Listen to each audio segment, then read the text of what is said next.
Welcome parents back to Parent Connect Week 3. We are so excited that we are continuing our series. I can't even believe that it's been 3 weeks. This has been a privilege for Pastor Lisette and myself that we have gotten just to sit with you and to just help encourage you. I'm not a parenting expert. I get as much out of these videos as anybody else, and so I'm just thankful that we get to help resource families. Yeah, we're super excited to be going over mistakes 7, 8, and 9 by Dr. Tim Elmore, so watch this video. Mistake number 7. We won't let our kids struggle or fight.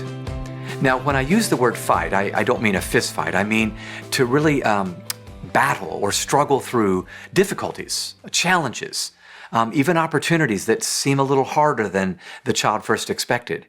You and I both know that that's what life is about, working through hard problems and becoming stronger as we work through them. But for some reason, as I mentioned earlier, there is a new parent report card on the horizon today that says if you're a good parent, your children shouldn't struggle, they should have everything they want, they should be happy. And while we always want that, that comes through struggle. And we turn out better adults in the end if we let our kids struggle a little bit rather than have a life of ease and convenience all the time. Maybe you've heard of Singapore Math. Singapore Math is a 2-day workshop given to teachers in America and it compares children in Singapore to children in America. Now, both sets of children are smart, but in Singapore, they've embedded into the math curriculum soft skills like attitude and resilience and perseverance. We don't necessarily do that in America. So, given the same math problem, students in Singapore were willing to work an hour or more on a single math problem before they got it right. American children worked 37 seconds before they gave up. Now, I don't think that means they're not smart. I think it means they've been used to not struggling and things have been easy. We've kind of spoon-fed them. I know a school that doesn't use red ink when they grade papers anymore because we felt like it was too harsh. Again, this is our adult world meaning well, intending well, but not allowing them to get a glimpse of what life is like. In fact, I think we've done a lot better job protecting than we have preparing. Can I say that again? We've done a better job protecting than preparing. So my correction on this one is very simple. I want to encourage you, when you see your child struggle, don't remove it right away. Sit down with them, listen to them, cry with them, pray with them, but see them through the struggle and watch them grow resilient in the process.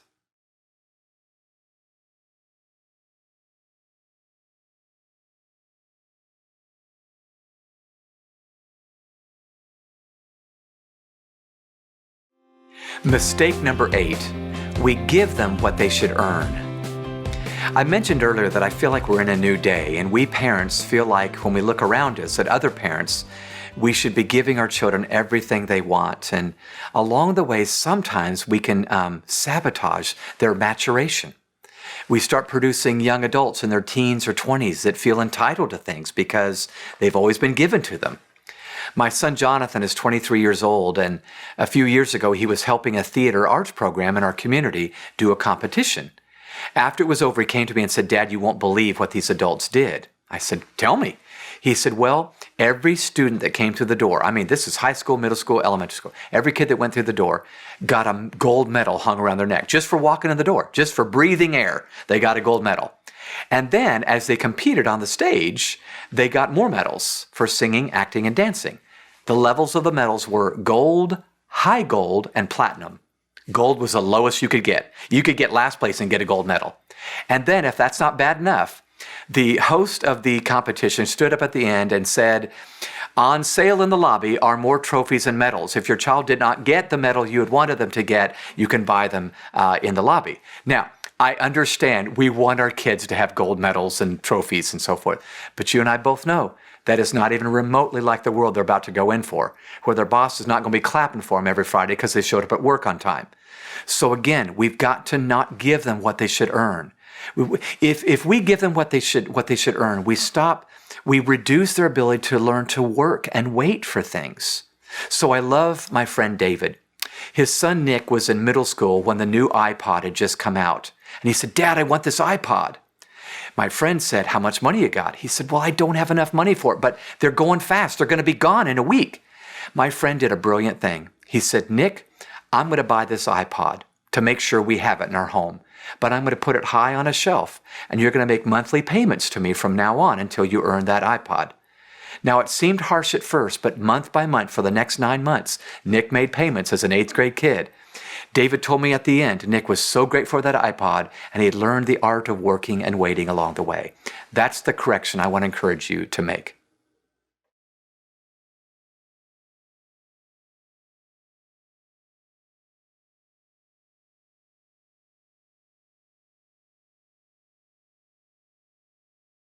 Mistake number 9, we praise the wrong things. I want to tell you about an experiment that was done at Columbia University by Dr. Carol Dweck, who now is at Stanford. She discovered that 85% of American parents believe it's very important to tell their child, you must be smart, you're a smart kid.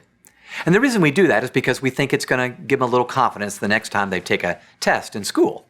She had a sneaking suspicion it was backfiring as she watched thousands of kids in New York. And so she did an experiment.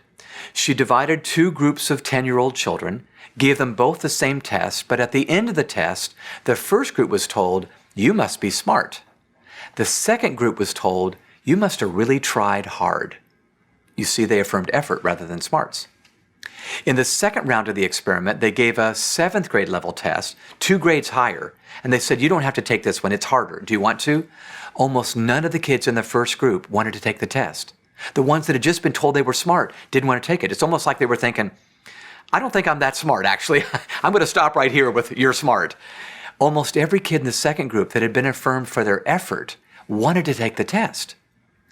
In the third round of tests that were given, they gave this same 5th grade level test, and the kids in the first group that had been affirmed for smarts and intelligence did 30% worse. And it was at that point Dr. Dweck drew this conclusion. We discovered that when you affirm variables that are out of their control, you produce a fixed mindset. The kids in the first group did 30% worse on the test. So what she says is to correct the affirmation problem we have in America is we need to affirm variables that are in their control, like honesty or the strategy they used on that math problem, or how well they kept a good attitude when they were cleaning the room, as opposed to smarts or beauty, which are out of their control.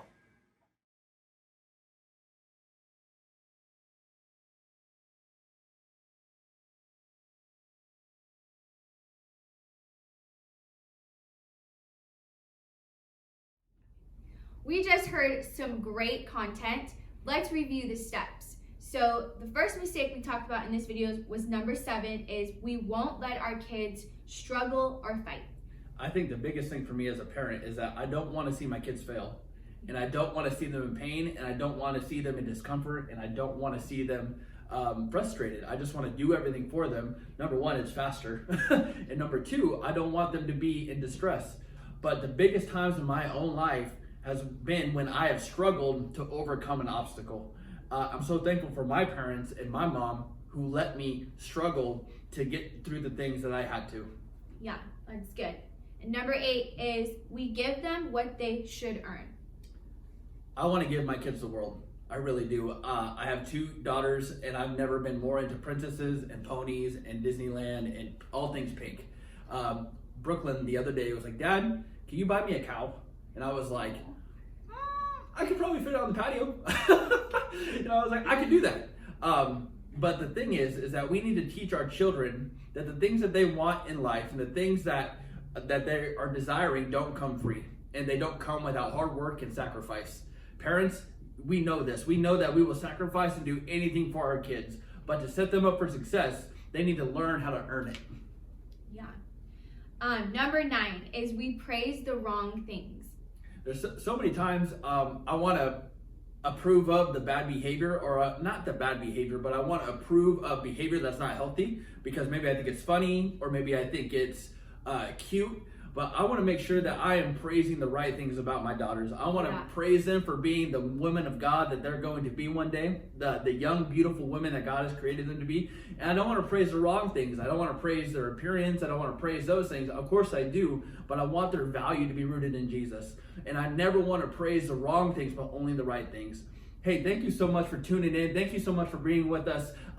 Stay tuned again for next week. If there's any need that you have, if you're struggling with something and you need us to help intervene, we're not experts, but we'll be there for you. Yeah. Thank you so much for watching this video. Have a great week.